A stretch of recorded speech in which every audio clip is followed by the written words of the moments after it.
Boa noite, meus irmãos, a paz do Senhor a todos vocês. Eu já peço que peguem suas Bíblias e deixem aberta em 1 Pedro, no capítulo 2, no verso 25. Hoje é o quarto e último sermão sobre conselho aos escravos. É a parte da Epístola de Pedro em que ele se dedica a encorajar os escravos que são crentes, aos escravos que são cristãos. Então hoje é o último sermão sobre o encorajamento de Pedro aos escravos. Então nós vamos ler o verso 25 e finalizar essa parte do encorajamento de Pedro a eles. Vamos ler o verso 25? Pois vocês eram como ovelhas desgarradas, mas agora se converteram ao pastor e bispo de suas almas. Eu quero lembrar aqui a vocês porque há uma conexão desse texto com todos os outros, né? Com a conexão do verso 18 ao verso 24. O verso 25 é o encerramento dessa parte, então tem essa conexão. É importante lembrar aqui que Pedro já disse para eles que Jesus era insultado, mas ele não revidava. Pedro estava querendo encorajar aqueles escravos à prática do bem, usando Cristo como exemplo. Mas a gente sabe, como viu na pregação passada, que Pedro não apresenta Cristo apenas como um exemplo, não é apenas como exemplo, mas Pedro apresenta Cristo como redentor da vida deles, aquele que remiu eles dos pecados. Quando ele diz aqui no verso 24, né, ele mesmo levou em seu corpo os nossos pecados sobre o madeiro, a fim de que morrêssemos para os pecados e vivêssemos para a justiça. Então, Pedro aqui está deixando bem claro a esses escravos que Cristo não é apenas um exemplo, mas ele é o resgatador da alma deles, né?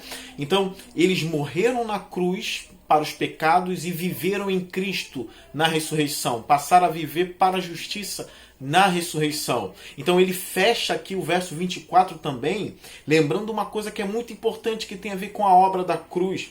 Quando ele diz, por suas feridas vocês foram curados. Ou seja, não pelas feridas dos escravos, mas pela ferida do Cristo. Os escravos foram sarados. Isso aqui é uma conexão, né, dos ferimentos de Cristo, né, pelos açoites, né, pela cruz, pelos cravos. Por essas feridas, eu não estou tirando aqui a ira de Deus, a parte espiritual do sofrimento, não é isso? Mas é óbvio que Cristo sofreu no corpo também. Então, os estudiosos entenderam que essas feridas aqui eram uma conexão com o que os escravos passavam, né? Mas pelas feridas do Cristo, pelas aberturas na carne do Cristo, né? Pelos açoites, por todo o sofrimento no geral, sofrimento de Cristo, eles foram sarados, né? Então Cristo sofreu, Cristo teve dores, Cristo levou açoites e por esses açoites, por esse sofrimento, eles foram curados. Então a questão é, curados do quê? Né? Por que eles precisavam ser sarados? Por que eles precisavam ser curados pelo Cristo? Então no verso 25, essa conexão, né? Pedro ele encerra dizendo, pois vocês eram como ovelhas desgarradas. Ou seja, Cristo precisou sofrer por vocês, Cristo precisou morrer por vocês e morrer pelos pecados de vocês. Por quê? Porque vocês eram ovelhas desgarradas. Então, essa ideia aqui de ovelha desgarrada é muito importante. É a ideia daquele que foi separado de Deus. É a ideia da ovelha perdida, da ovelha que se perdeu no mundo, que estava no mundo sofrendo de tudo, né? Padecendo de tudo, inclusive dos pecados, nas mãos dos seus adversários. A ideia aqui de uma ovelha perdida, isso é importante a gente frisar, não é simplesmente a ideia de alguém que estava na igreja, não é simplesmente a ideia de alguém que seguia a Cristo e se desviou do caminho de Cristo. A teologia do Novo Testamento e a teologia do Antigo Testamento, quando fala da ovelha perdida, quando fala da ovelha desgarrada, não está se referindo, isso é importante, não está se referindo a alguém que servia a Cristo, que estava na igreja com Cristo, que tinha se convertido a Cristo e então se desviou, né? Porque é algo que a gente costuma falar, alguém que servia a Cristo e se desviou, a gente chama o quê? De ovelha perdida, né? Uma ovelha desgarrada. Mas a teologia do Antigo Testamento e do Novo Testamento não apresenta a ovelha desgarrada como uma ovelha que servia a Deus, que já tinha se convertido a Deus e então se afastou. Não é essa maneira que a Bíblia apresenta. Não é dessa maneira que a Bíblia apresenta a ovelha desgarrada. Você pode ver tanto no Novo quanto no Antigo Testamento. A ovelha desgarrada é o homem caído, né? É o homem caído, é o homem caído em Adão. Adão, quando pecou, quando se rebelou contra Deus e caiu, foi expulso do jardim, ele era uma ovelha perdida. Porque a ideia de ovelha perdida é a ideia do homem feito à imagem e semelhança de Deus, criado por Deus e que caiu, e que pecou, entrou na rebelião. É o homem rebelde que agora se rebelou contra Deus. Então esse é aquele que é perdido. Essa é a ovelha perdida, essa é a ovelha desgarrada. Então, Pedro está lembrando a esses escravos aqui que eles eram perdidos, que eles eram desgarrados, que eles eram caídos em seus pecados. Um texto que deixa isso muito claro, né, é o texto de Lucas 15, quando Jesus fala da ovelha perdida. É importante, eu quero frisar isso aqui, é importante, que quando a Bíblia fala da ovelha perdida, da ovelha desgarrada, está falando de todos os homens.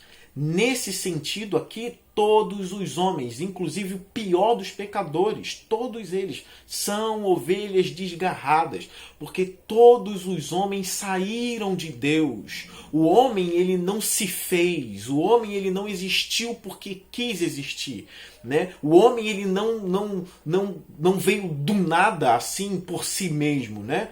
O homem passou a existir porque Deus o fez, Deus o criou. Né? Então, se ele abandona os caminhos de Deus, se ele caiu em Adão, quando a humanidade caiu em Adão, ela se tornou uma ovelha perdida. Isso é uma ilustração, né? A ovelha perdida é uma ilustração que fala sobre o estado caído de todos os homens. A gente tem isso aqui em Lucas 15, né?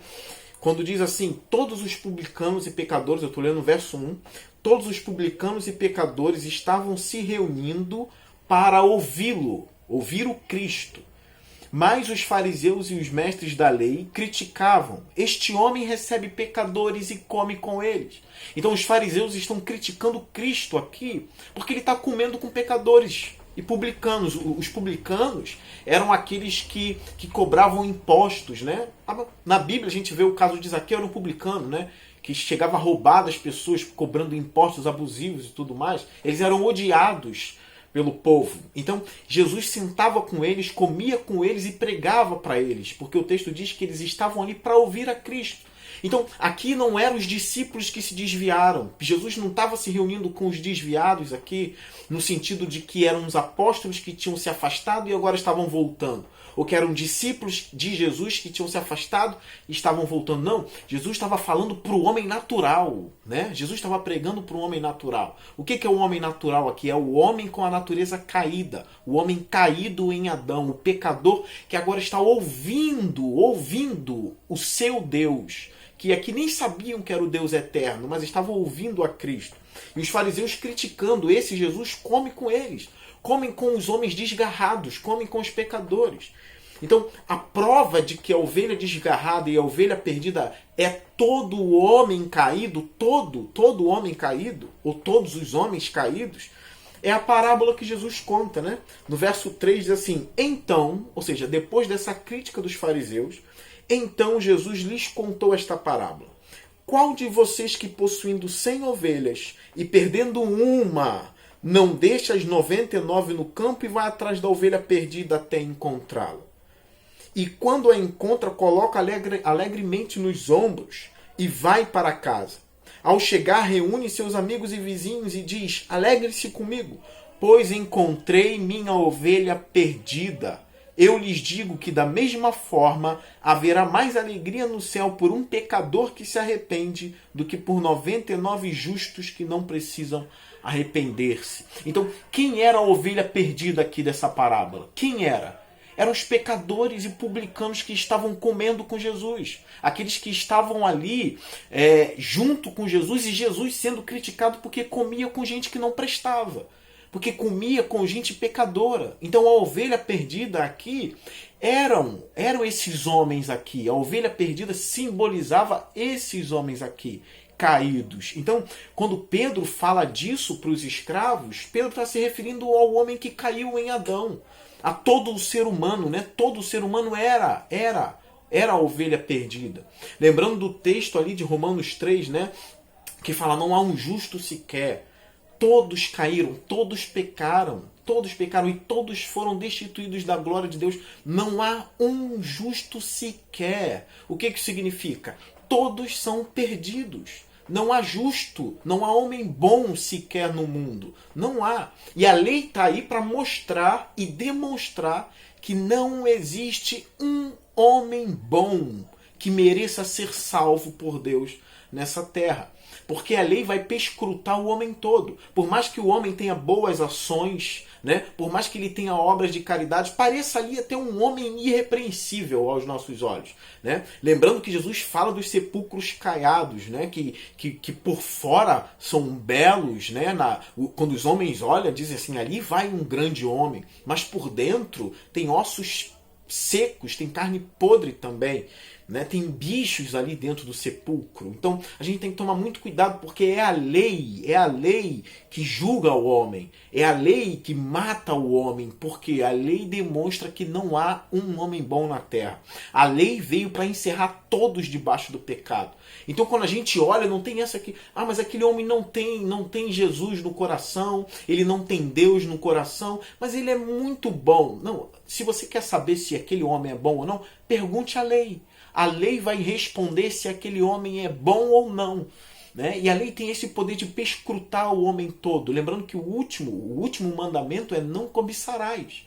A cobiça é algo do coração, é algo interno, né? É algo que as pessoas não veem. Então, homens que parecem ser bondosos, cobiçando mulheres que não pertencem a ele, cobiçando casas que não pertencem a ele, cobiçando crianças, cobiçando pessoas do mesmo sexo, cobiçando tudo e todos. Mas isso só a lei julga, né? Só os olhos de Deus conseguem ver. Então não é você que vai dizer para Deus quem merece e quem não merece a salvação. A lei está aí para encerrar todos os homens debaixo do pecado. Não é você que vai dizer quem tem que ser salvo ou não, mas é a palavra de Deus. É a palavra de Deus que consegue perscrutar o homem, né? Que consegue entrar no coração do homem, sondá-lo. Né? Então, se esse homem tem Cristo, ele está salvo. Ele está salvo dali, porque Cristo garante. Mas a gente vai falar disso depois. Eu quero ler aqui um último texto sobre essa questão da ovelha perdida, porque Pedro cita mais uma vez o Antigo Testamento.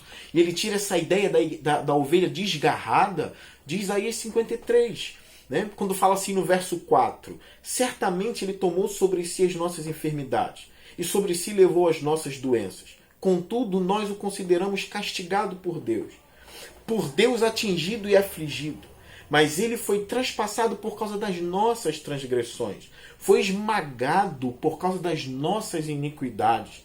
O castigo que nos trouxe a paz estava sobre ele, e pelas suas feridas fomos curados. Todos nós, tal qual ovelhas, nos desviamos. Cada um de nós se voltou para o seu próprio caminho, e o Senhor fez cair sobre ele a iniquidade de todos nós. Então aqui Isaías está apresentando todos os homens como uma ovelha desgarrada, que seguiu o seu próprio caminho, é rebelião. Eu não quero o caminho de Deus. A ovelha desgarrada é essa, é aquela que se perdeu do seu pastor. E Deus é apresentado na Bíblia como o pastor dos homens.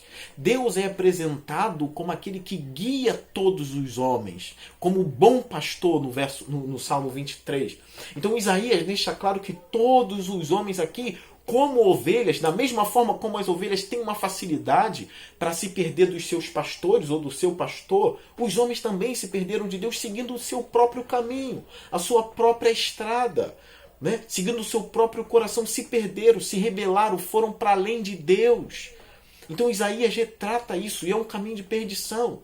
E essa perdição, e esses pecados, e essas rebeliões caíram sobre o Cristo. Cristo pagou pelos pecados dessas ovelhas, pelos erros dessas ovelhas. A gente sabe que o Antigo Testamento deixa bem claro que Deus, ele não tem o culpado como inocente. Existem coisas que Deus não pode fazer. Você sabia disso? Tem coisas que Deus não pode fazer. O Novo Testamento apresenta claramente Deus não pode mentir. Ele não pode mentir. É uma impossibilidade. Isso não é uma fraqueza, é pelo contrário. Isso é uma força. Isso é a prova de que Deus detém todo o poder. A prova que ele detém todo o poder é que ele não pode ser seduzido pelas mais baixas e sujas fraquezas. Então, alguns podem dizer assim, mas que Deus fraco que não pode todas as coisas? Porque se ele fosse realmente forte, ele poderia mentir. Não, é o contrário. O fato dele não ser seduzido pela mentira é que torna ele onipotente, é que torna ele todo-poderoso. O conceito de onipotência precisa ser revisto. Né? Então, o fato de Deus não ser seduzido pelo diabo, por exemplo, não o torna fraco. Olha que loucura, ou seja, Deus seria todo poderoso se ele pudesse ser seduzido pelo diabo? Não, se ele pudesse ser seduzido pelo diabo, ele não seria forte, ele não seria o todo poderoso, mas ele seria muito fraco para ser seduzido pela própria criatura. Né? Então a prova de que ele é sim todo poderoso é que ele não pode tudo. Ele não pode mentir, ele não pode ser seduzido pelo diabo, ele não pode ser seduzido pelo pecado, ele não pode ser seduzido por essas baixezas, por essas imundícies. Então, e outra coisa que Deus não pode fazer é ser injusto.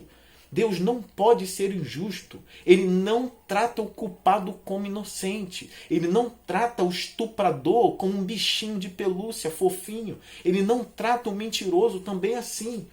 Não, ele trata o culpado como culpado. Então é por isso que os homens precisavam ser punidos. Ele não podia simplesmente perdoar os homens. Ele precisava punir porque os homens caíram, se rebelaram, fizeram mal, fizeram todo tipo de maldade. E basta a gente ser honesto e olhar para o homem, basta a gente olhar para o homem, para nós mesmos e para as coisas que os homens fizeram na Terra, na história da humanidade, a gente vai ver que o homem não presta, ele é mau. O homem é capaz de fazer atrocidades, gente, que não dá nem para pensar aqui. Então ele precisa ser castigado. Então, como grandes homens de Deus já disseram, se foram homens que caíram, então homem precisa pagar. É por isso que Deus se fez carne, ele se tornou homem para sofrer o castigo que era dos homens. Então Cristo Jesus ali, o Deus homem, ele sofreu pelos pecados dos homens. Então ele se tornou homem para levar os pecados dos homens. Então Deus me punir e punir você em Cristo, para derramar a ira dele em Cristo. Então o próprio Deus se fez carne para absorver, né? Absorver a ira de Deus. Absorver a ira de Deus ali, que era para todos os homens. Essa ira caiu sobre ele. Como diz Isaías, o castigo que nos traz a paz caiu sobre ele. Estava sobre ele. Então pelas feridas nós fomos sarados. Esse grande castigo que a gente merecia já foi pago por Cristo Jesus. Então a gente precisa olhar e confiar nele, crer nele e agarrar nas mãos daquele que levou os nossos pecados. Os homens que não consideram a Cristo, que desprezam a Cristo, continuam em seus pecados e debaixo da ira de Deus.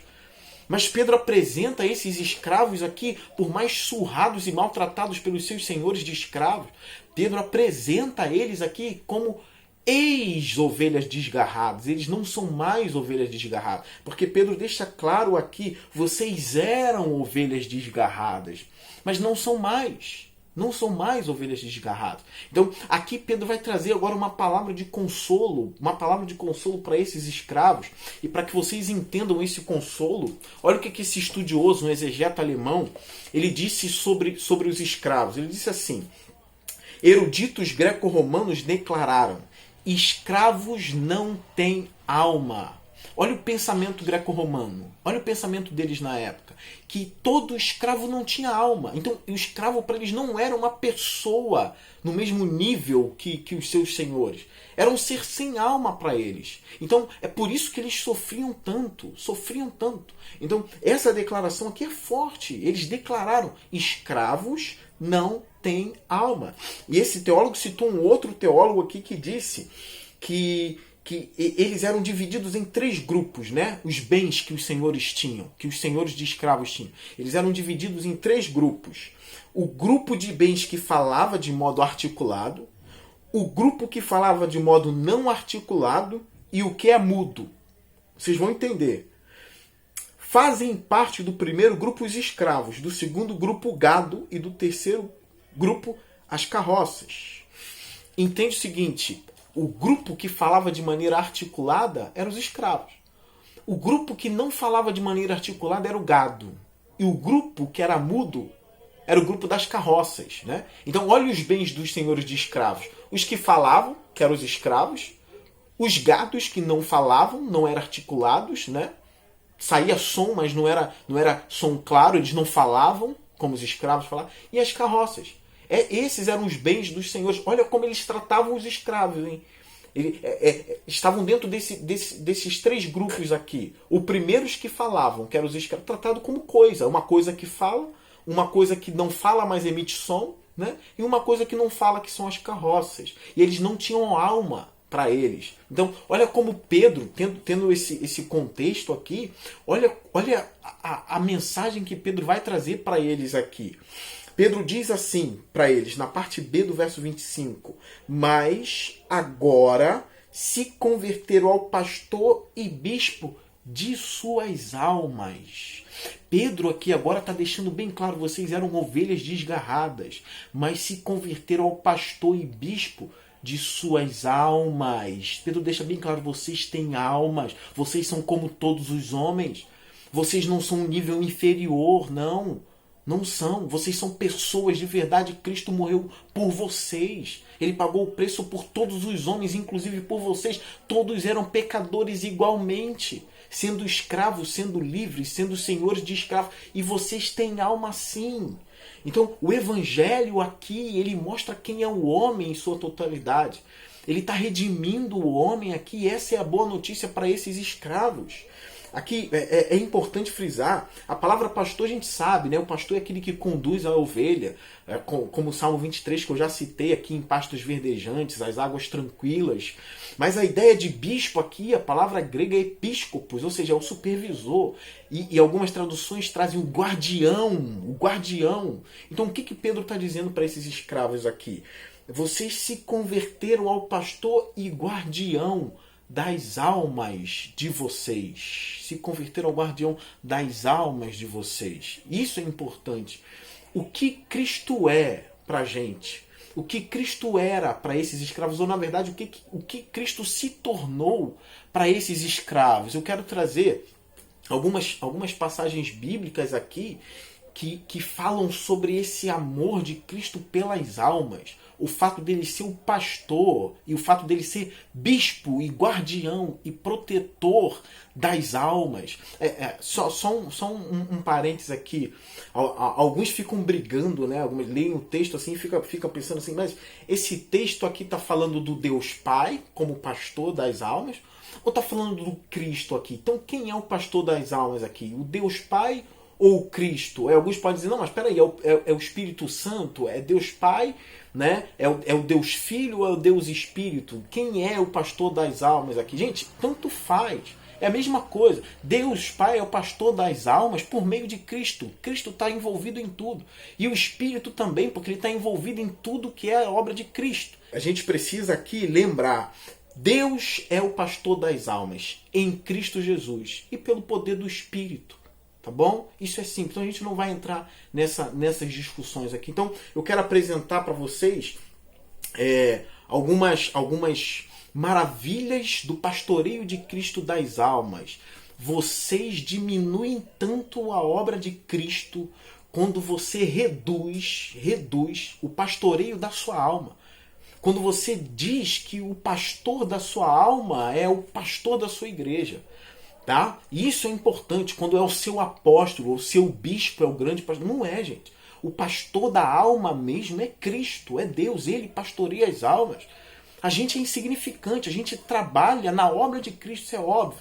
Né? Os pastores, eles trabalham sim, eles pregam a palavra, eles oram, eles têm a função deles, mas eles dormem, eles falham. Nós pastores falhamos, nós não somos como Deus.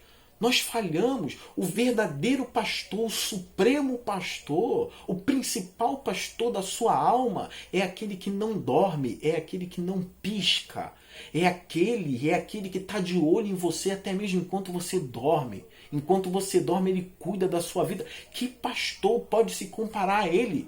O guardião da alma. É uma ótima notícia para esses escravos.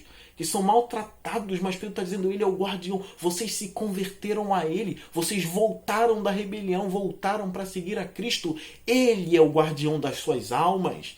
Ele não dorme, ele está o tempo todo olhando para vocês. E é muito importante ver Pedro falando isso, porque Cristo pastoreou a alma de Pedro. Cristo cuidou e protegeu a alma de Pedro. Eu quero ler para vocês aqui o texto de Lucas. Olha o texto de Lucas no capítulo 22. Vai dizer, aqui já Jesus se apresentando como guardião da alma de Pedro.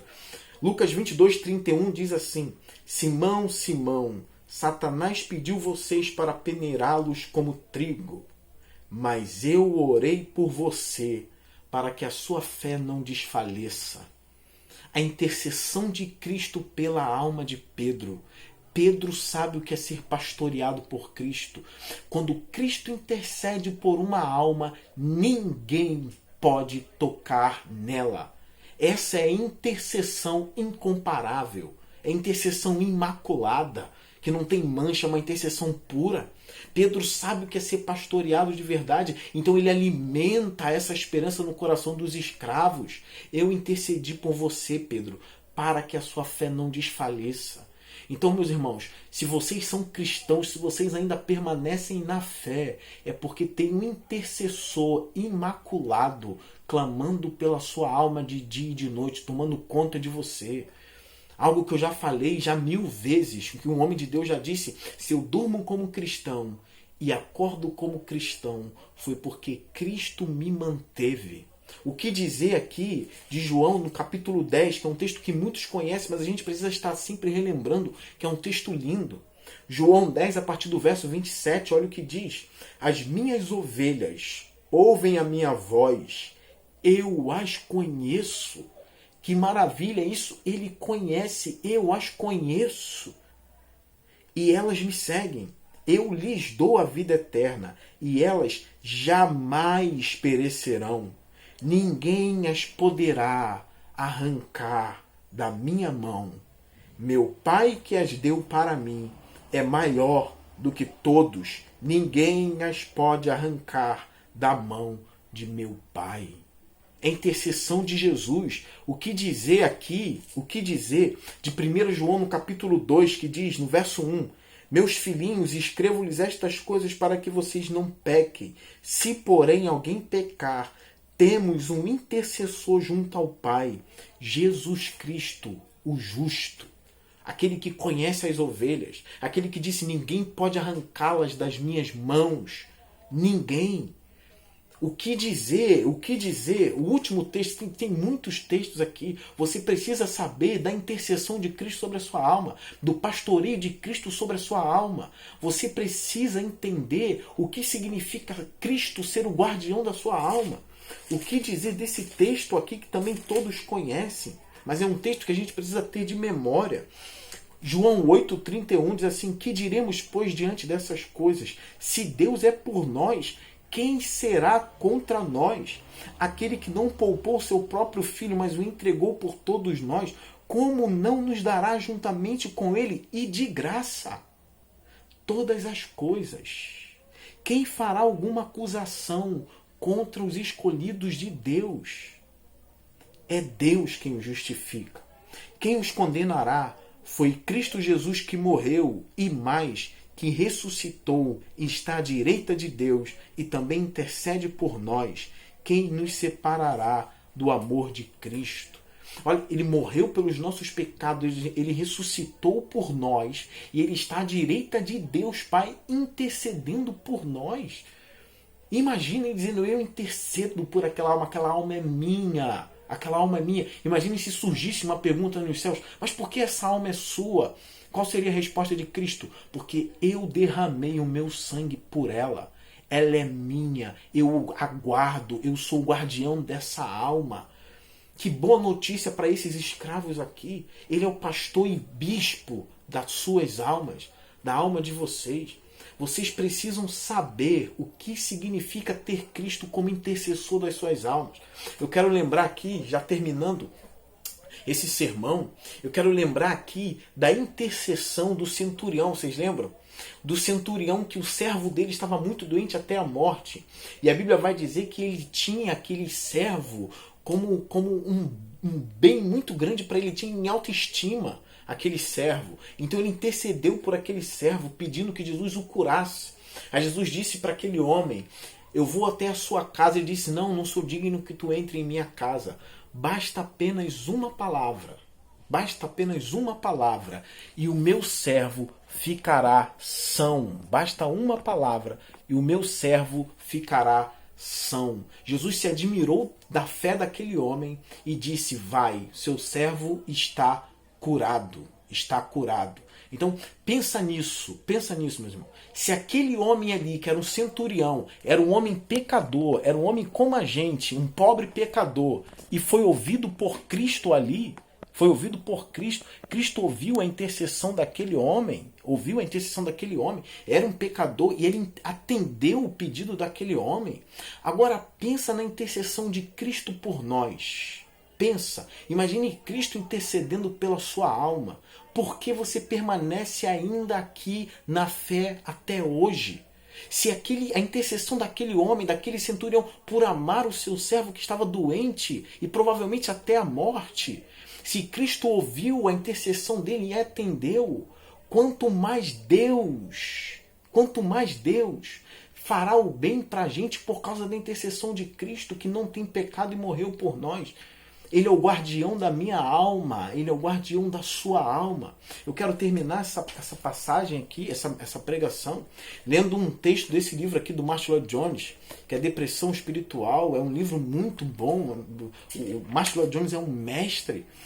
Ele diz o seguinte aqui, presta atenção, e aqui eu encerro a mensagem. Ele diz assim: nenhum cabelo das suas cabeças sofrerá dano. Ele ama vocês com um amor eterno. Não estou sugerindo que seremos capazes de entender tudo o que está acontecendo. Podem não receber uma explicação completa, mas saberão com certeza que Deus não é indiferente. Isso é impossível. Aquele que fez a maior de todas as coisas por vocês tem que estar preocupado com vocês em todas as coisas. E ainda que as nuvens sejam espessas e não possam ver sua face, sabem que Ele está ali. Por trás de uma providência carrancuda, Ele esconde uma face sorridente. Agarrem-se a isso. Talvez digam que não podem ver o sorriso de Deus. Eu concordo que essas nuvens terrenas impedem muitos de vê-lo, mas Ele está ali e nunca permitirá que algo de prejuízo permanente possa acontecer. Nada pode acontecer com vocês sem que Ele permita. Não importa o que seja, algum grande desapontamento, talvez uma doença, pode ser alguma tragédia, não sei o que é, porém podem ter certeza de uma coisa, que Deus permitiu que isso lhes acontecesse porque, em última análise, será para o seu bem. E, na verdade, toda a correção no presente não parece ser de gozo, senão de tristeza, mas depois produz um fruto pacífico de justiça. Aqui ele cita Hebreus capítulo 12, no verso 11. E aqui, para terminar, é uma breve leitura, né? É importante a gente ouvir essas coisas desses grandes mestres do passado. Olha o que ele fala sobre a pequena fé até mesmo dos servos de Jesus Cristo. Ele diz assim: isso me leva à minha última palavra. O terceiro princípio, o valor da fé mais frágil ou ínfima.